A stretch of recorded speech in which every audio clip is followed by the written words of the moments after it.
Hello friends, this is Deepti and in this video I am going to talk on normal distribution.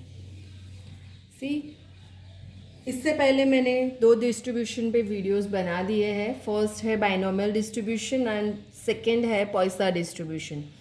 These two distributions are related with the discrete random variable and here we are going to discuss on the normal distribution which is associated with the continuous random variable. ऐसा random variable जो continuous या फिर infinitely many values attain कर सकता है. Okay? So the continuous random variable x is said to have the normal distribution if its probability density function, that is PDF, is defined by this function, okay, where x is from minus infinity to infinity and the standard deviation sigma is greater than 0. So here the parameters are the mean mu and standard deviation sigma. अब normal distribution की properties में सबसे ख़ास बात ये है कि उसका जब हम फ्रीक्वेंसी कर्व ड्रॉ करेंगे तो वो होगा बेल शेप्ड. आप यहाँ पे देख सकते हो कि इसका शेप बेल जैसा है. So it is called bell shaped और it is symmetric with respect to this line x is equal to mu. यहाँ पर हमारी मीन होगी डिस्ट्रीब्यूशन की और इस लाइन के रिस्पेक्ट में आप देख सकते हो कि दोनों तरफ सिमेट्रिक है ये कर्व. दूसरा कि ये जो एक्स एक्सिस है, this is x axis, so this curve is not crossing x axis. तो ये जो है नेगेटिव पार्ट में नहीं है और तो एक्स एक्सिस इसका होगा एसिम्पटोट. तो वो उसको ना तो टच करेगा एक्स एक्सिस को ना तो उसको क्रॉस करेगा. एसिम्पटोट का मतलब यही होता है कि वो उस लाइन को ना तो टच कर सकता है और ना ही उसको क्रॉस करेगा. Okay, so x axis is an asymptote to this curve और वो उसको क्रॉस नहीं कर रहा है. इस वजह से जो एफ एक्स होगा उसकी वैल्यू हमेशा ग्रेटर देन और इक्वल टू 0 होगी. ओके, अब नॉर्मल डिस्ट्रीब्यूशन के लिए स्टैंडर्ड नॉर्मल डिस्ट्रीब्यूशन फंक्शन कौन सा है ना? CDF, cumulative distribution function.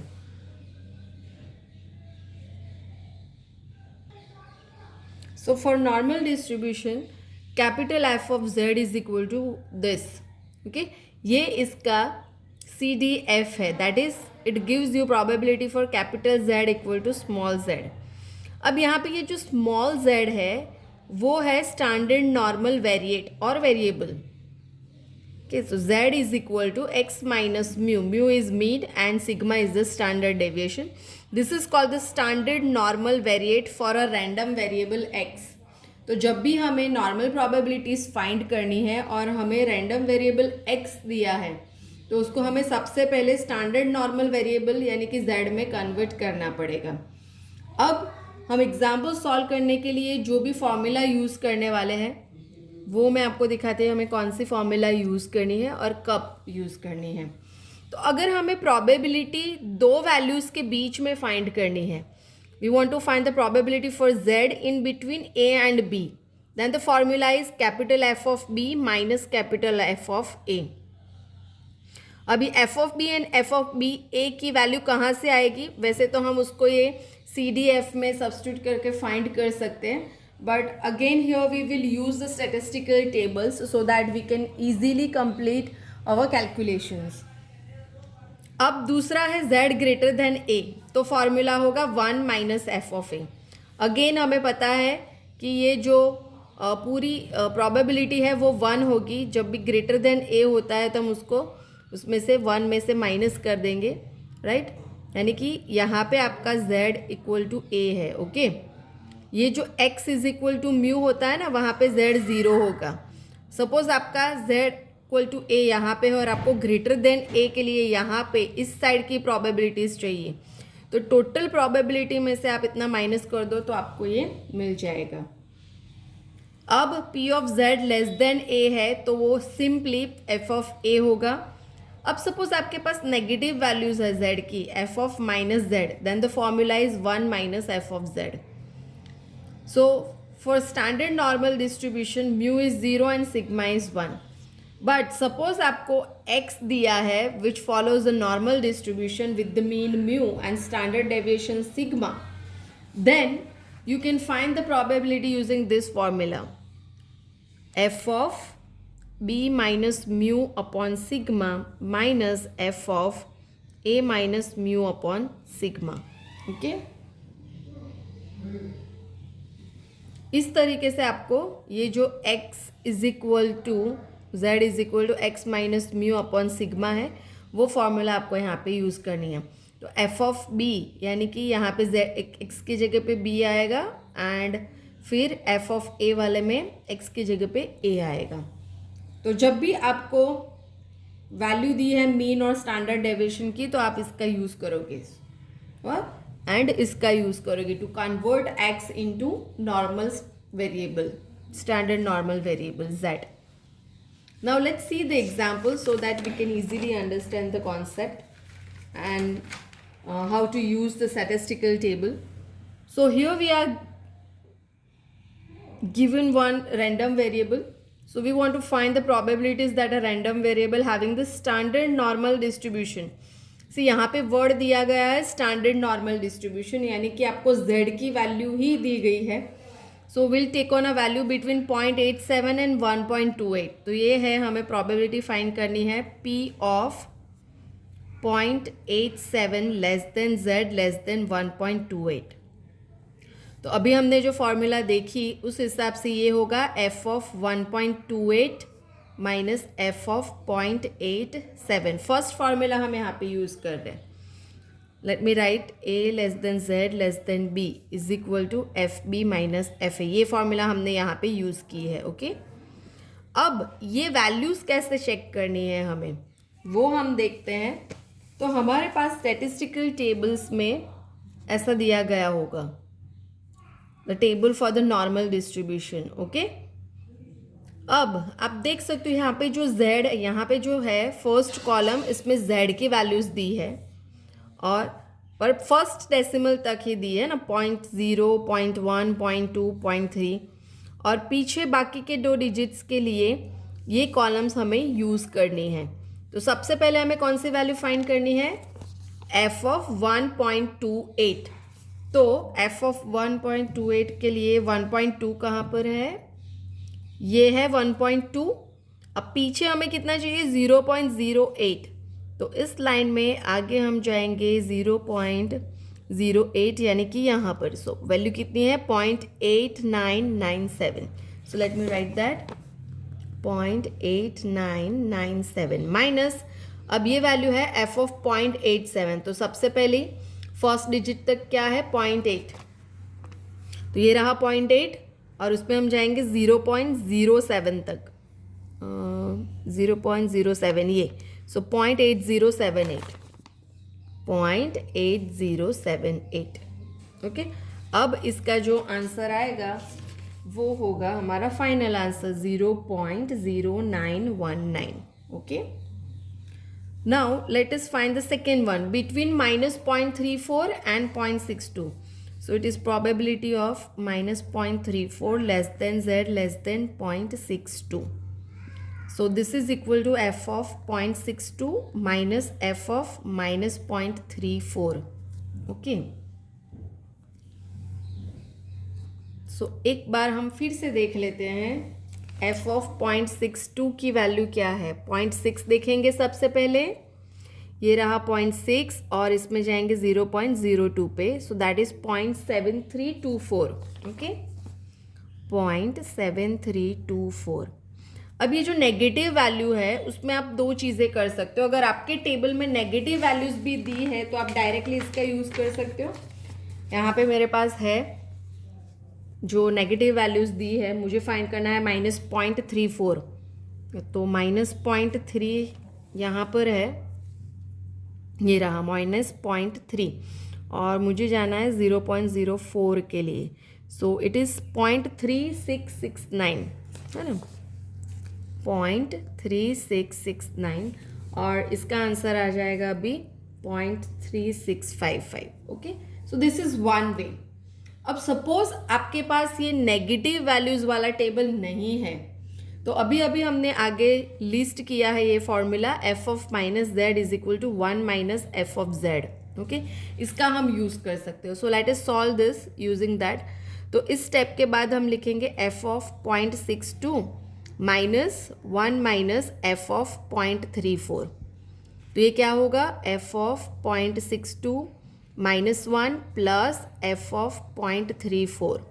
अब 0.62 के लिए तो वैल्यू हमने फाइंड कर ली 0.7324 माइनस 1 प्लस, अब ये पॉजिटिव वैल्यूज़ है तो हम पॉजिटिव वाले टेबल में इसकी वैल्यू देखेंगे क्या मिलेगी हमें। 0.3 ये रहा 0.3 और इसमें 0.04 0.6331, सॉरी ये 0.3 है उसमें है ये 0.04, सो इट इज़ 0.6331।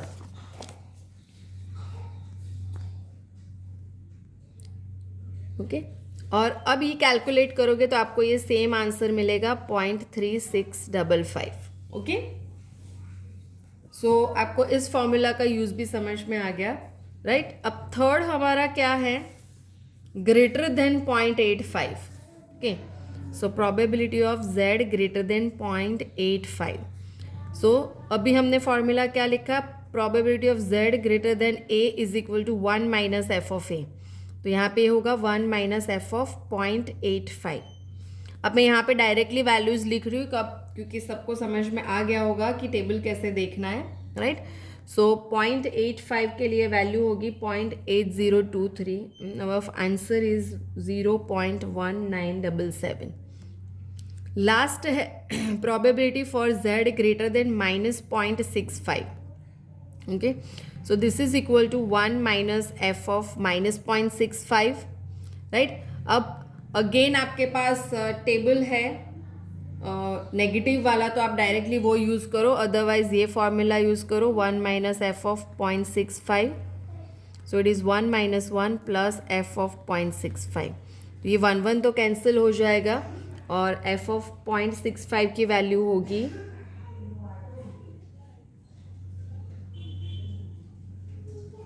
0.7422।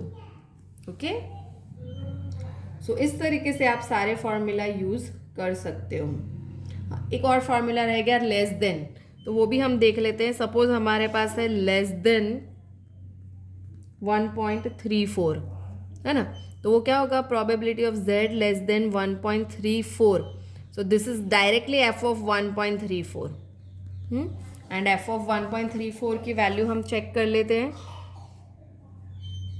यहाँ पे है हमारे पास 1.3, है ना, 0.04 इज 0.9099। सो एक ही एग्जाम्पल में मैंने सारी पॉसिबिलिटीज़ कंसिडर कर ली है। सो आई होप आपको ये समझ में आ गया होगा। Let us for our practice do the second example, जिसमें हमें x को कन्वर्ट करना है स्टैंडर्ड नॉर्मल वेरिएबल में। ओके, तो यहाँ पे हमें दिया है एक सैंपल जिसमें 100 ड्राई बैटरीज है, जिसको हमें टेस्ट करना है उसकी लाइफ के लिए। So following results we have that the mean is 12 hours and the standard deviation is 3 hours and here we assume that the data is normally distributed.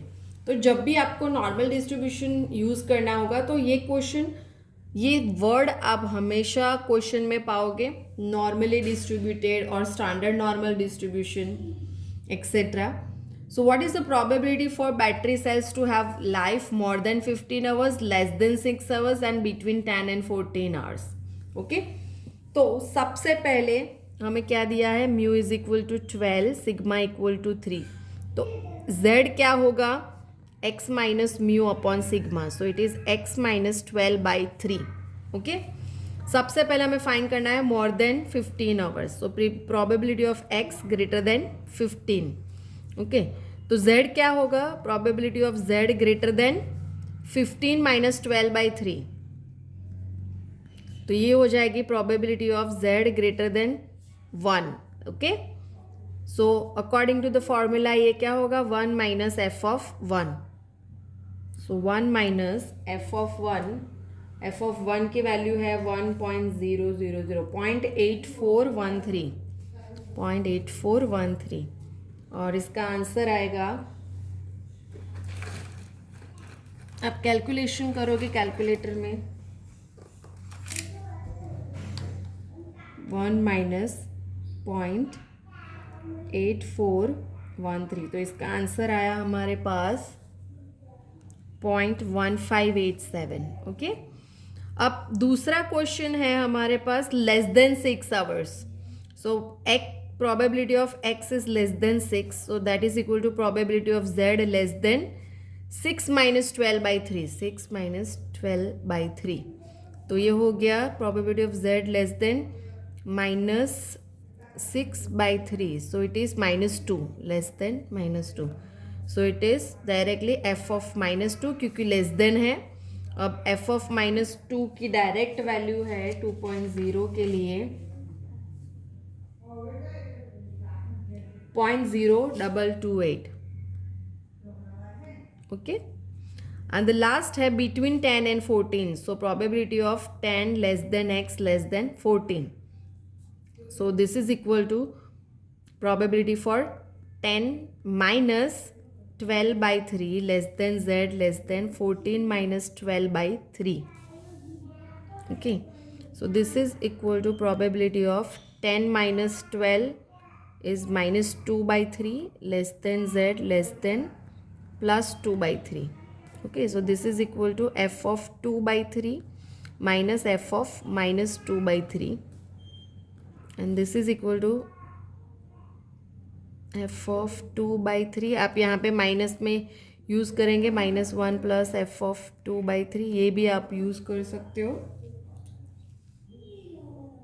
अब 2/3 यानी कि कितना होगा 0.66, तो 0.6 and 0.06.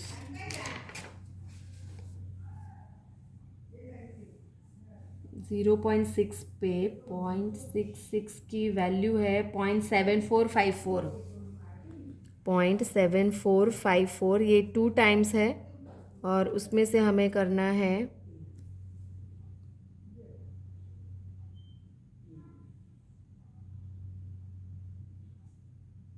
-1. Okay, so let me check in calculator what is the answer. 2 times 0.7454 minus